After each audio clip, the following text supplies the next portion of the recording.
Bora começar o vídeo com aquele tradicional giro de notícias e a primeira informação é sobre Roger Silva, ex-atacante de São Paulo, Palmeiras, entre vários outros clubes. Ele se tornou técnico 4 anos atrás e nesse sábado faturou seu 5º título como treinador. Ele comanda o Atlético, que venceu de virada o Uberlândia por 3-2, assegurando o troféu Inconfidência. Importante lembrar que o Roger também foi, além dos 5 títulos na carreira, vice-campeão da Série C do Brasileiro no ano passado. Já o CRB se sagrou campeão pela 35ª vez em Alagoas. Vitória por 2-1 de virada contra o Asa, 4º título consecutivo do CRB por lá.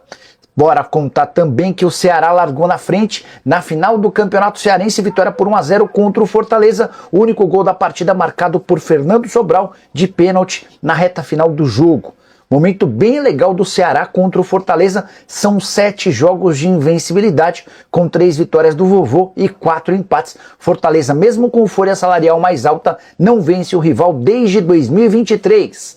Para fechar o giro de notícias, contar que Botafogo e Cruzeiro empataram em 3-3 em jogo treino disputado no Newton Santos nesse sábado. Os gols do Botafogo, 2 do Savarino e 1 do Igor Jesus. O Cruzeiro fez com Dudu, Wanderson e Marquinhos. Dudu foi o principal destaque do time cruzeirense. Hora de falar sobre o Galo, campeão mineiro e com um bônus milionário. É que o título, conquistado mesmo com derrota para o América por 1-0 nesse sábado, assegurou R$1,5 milhão ao Atlético. Esse bônus estava previsto no contrato de patrocínio Master. Todas as taças conquistadas pelo Atlético, pelo contrato de 3 anos, vão assegurar bonificações. Galo tem R$60 milhões fixos por ano, além dessas metas por títulos. Atlético faturou pela 50ª vez o título do Campeonato Mineiro.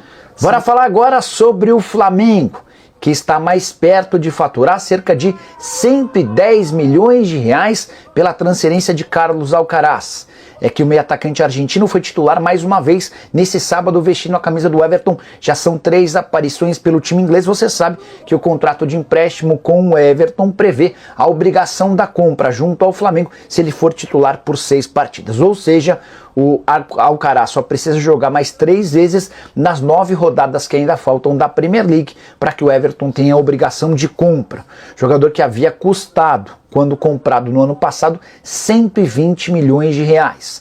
Além desses 110 milhões garantidos na compra do Everton, ainda existem mais 3 milhões de libras que podem ser alcançadas por bônus caso o Alcaraz fique lá em definitivo. Mas o que o torcedor do Flamengo quer saber mesmo nesse domingo é sobre a chance de 2 títulos. Primeiro do Campeonato Carioca, final contra o Fluminense, 4 da tarde no Maracanã. O Fla joga com a vantagem de ter vencido o jogo de ida.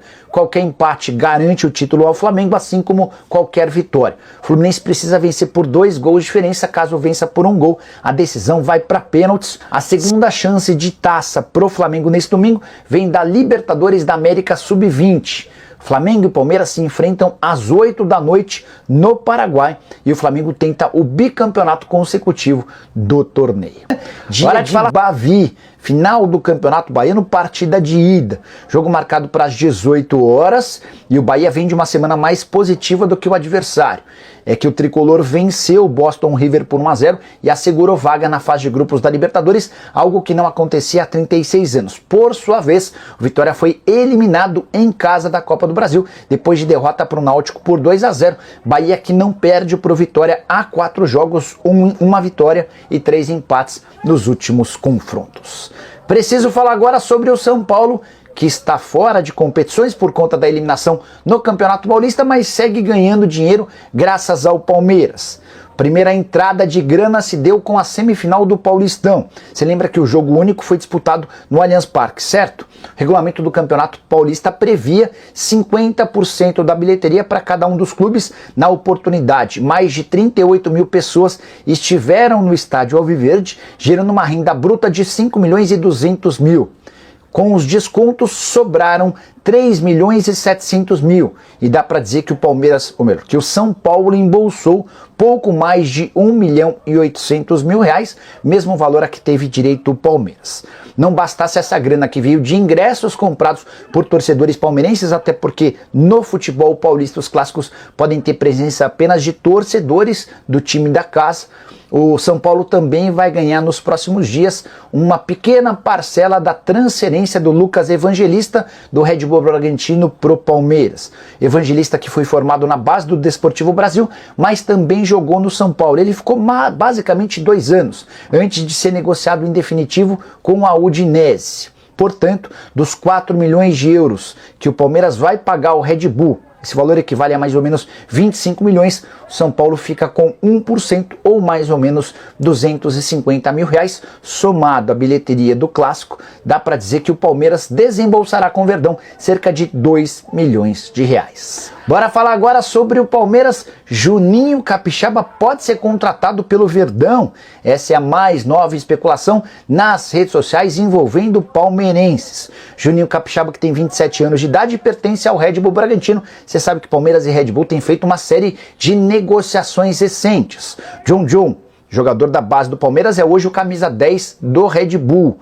Palmeiras que acaba de vender o Fabinho e comprar o Lucas Evangelista, e essa especulação do Juninho Capixaba estaria associada a uma troca pelo Vanderlan. Vanderlan, lateral esquerdo, formado na base do Palmeiras, iria para o Red Bull e em troca o Verdão receberia o Juninho Capixaba. O que eu consegui apurar no Palmeiras? Essa possível troca não é aprovada no Palmeiras. Mais do que isso, o Verdão assegura que não busca laterais esquerdos, apesar das várias especulações. Já falaram em Juninho Capixaba, em Rubens do Atlético Mineiro e em Ayrton Lucas do Flamengo. O Verdão assegura que nesse momento não busca mais laterais e que seu elenco está formado pelo menos até a véspera do Super Mundial, quando uma nova janela de transferências será aberta, o Super Mundial de Clubes dos Estados Unidos, marcado para junho e julho. Bora fechar o vídeo para falar sobre o Corinthians. Notícia importante. Você sabe que o Ramon Dias está balançando no cargo.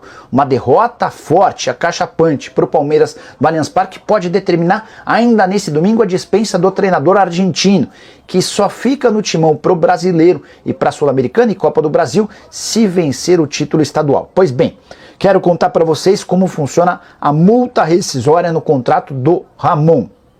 Se for demitido, por exemplo, nesse domingo, Corinthians terá que arcar com todos os salários dele e de sua comissão técnica até o fim da temporada. Só para lembrar que quando o Corinthians contrata o Ramon, existia enorme pressão na busca por um comandante.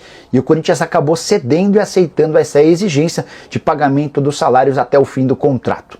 Como a gente está na metade do mês de março e precisa incluir nessa conta o 13º, dá para dizer que o Ramon e seu filho teriam direito a mais 10 meses e meio de vencimentos. O custo do Ramon Dias e da sua comissão hoje é de 250 mil dólares por mês, ou seja, 1.400.000. Multiplica 1.400.000 vezes 10,5 e chega a ser um valor de aproximadamente 15 milhões de reais. Esse é o custo da demissão do Ramon Dias para um Corinthians que passa por enormes dificuldades financeiras e que já gastou bastante dinheiro com pagamentos de multas a técnicos recentemente.